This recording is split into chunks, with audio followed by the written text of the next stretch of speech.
যে চাউল 25 কেজি নিতাম আমরা 1800 টাকা, 1750 টাকা, এটা এখন 2200 টাকা। আচ্ছা, বাজারে দাম কম দেয় কিনতে পারতেছি।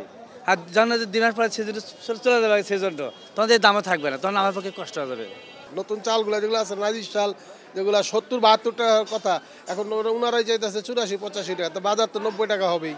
চাউল পেঁয়াজে তেলে লিখে গেছি, তেল তো নাই বলে, তেল বলে যে বন্ধ বলে, তেল নাই, তেলেরই নাই। চাউল গত মাসে যেটা কিনলাম, কালকে কিনলাম 400 টাকা, 50 কেজি বস্তা 400 টাকা বেশি।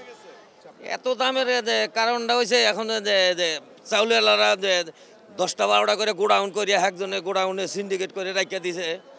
ওই যে তেল এখন নাই, কদিন পরে যে রোজা আইব, বাধ্যতামূলক বেশি দাম হইলো কিনতে হইব। কষ্ট আমাদের মতো গরিব মাসের বাজারে আসলে কষ্ট। আন্তর্জাতিক দামটা সিজনটা কম, যেটা কিনতে পারতেছি, কারণ 2 মাস পর যখন উঠে যাবে, তখন তো আমার পক্ষে এই বাজারে করা সম্ভব হবে না আমাদের, কারণ সবচেয়ে দামই বেশি। চাউলের দাম বস্তা প্রতি 500 টাকা বেড়ে গেছে, তেলের 200 টাকা লিটার, সবই দাম বেশি। আপনি কি মাংস কিনতে গেলে 700-800 টাকা পর্যন্ত কেজি, সব পাঙ্গাস মাছ কিনতে গেলে 200 টাকা কেজি। এখন কী কিনবো, কী খাবো আপনার গরিব মাছ? আমরা তো এই যে আচ্ছা, বাজারে দাম কম দেয় কিনতে পারতেছি। আর যখন 2 মাস পরে সিজন চলে যাবে সিজনটা, তখন এই দামও থাকবে না, তখন আমার পক্ষে কষ্ট হয়ে যাবে। এখন যেগুলো আছে এগুলো সব বাড়তি আছে। এখন মনে করেন ওই বাইরেতে চাল যেগুলো আসবে, এটা এই সপ্তাহ বোঝা যাবে আমরা চাল কিনতে যাওয়ার পরে কতটুকু কমলো। এখন তো বলতে পারতাছি না, চাল কিনি তারপরে।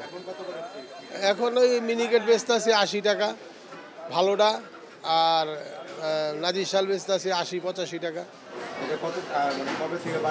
এই 20-25 দিন আগের থেকে বাড়তি। কেজিতে 5 টাকা 6 টাকা করে বাড়ছে প্রত্যেকটা চাউলে। সব ধরনের চাল বাড়ছে, শুধু নতুন 28 বাদে। কি বলতেছে মিল মালিকরা? মিল মালিকরা কি বলে তো পাইবেন না, মানে আরবদের কাছে, আমাদের মতন দোকানদারের কাছে না। আপনারা কি মনে করছেন যে এই যে যারা মিল মালিক রয়েছে, তারা সিন্ডিকেট করতেছে নাকি তারা নতুন চালগুলা দাম বাড়ায় রাখছে? এটা হলো তাদের সবচেয়ে বড় সিন্ডিকেট। নতুন চালগুলো যেগুলো আছে নাজির চাল, যেগুলো 70-72 টাকার কথা, এখন ওনারাই চাইতেছে 84-85 টাকা, তো বাজার তো 90 টাকা হবেই।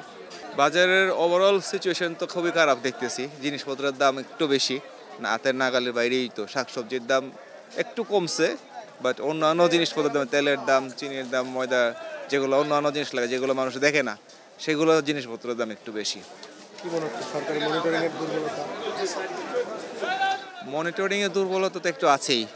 মাঝখানে হয়তো বা মধ্যস্বত্বভোগীরা এটার মধ্যে কারসাজি করছে, এই জন্য হয়তো বা এই সিন্ডিকেটের কারণে হয়তো বা দামটা একটু বেশি। তো চালের দাম অনেক বেড়ে গেছে, এটা সত্য। কারণ যে চাউল 25 কেজি নিতাম আমরা 1800 টাকা, 1750 টাকা, এটা এখন 2200 টাকা বা 2250-2300 এরকম হয়ে গেছে। কোনো কোনো ক্ষেত্রে 2400 টাকা চাচ্ছে।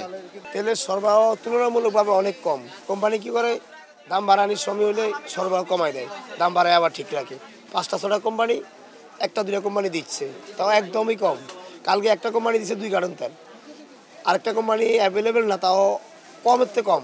তো দেখা যাচ্ছে আমাদের দরকার দৈনিক 10 কার্টন, দিতেছে 3 কার্টন, 4 কার্টন, 5 কার্টন, এভাবেই। 5টা-6টা কোম্পানি, 4-5টা কোম্পানি সরবরাহ বন্ধ একদম। দাম বাড়ে নেই, গায়ে যে দাম লেখা 5 কার্টন যে দিচ্ছে, ওই 5 কার্টন গায়ে দামে নিতেছে 852 টাকা গায়ে রেট, ডিলার 850 টাকা দিতেছে, আমরা লেবার দিয়ে আনতেছি। তো দেখা যাচ্ছে গায়ে দাম থেকে বোতলে আরও 10 টাকা বেশি বেতন লাগতেছে।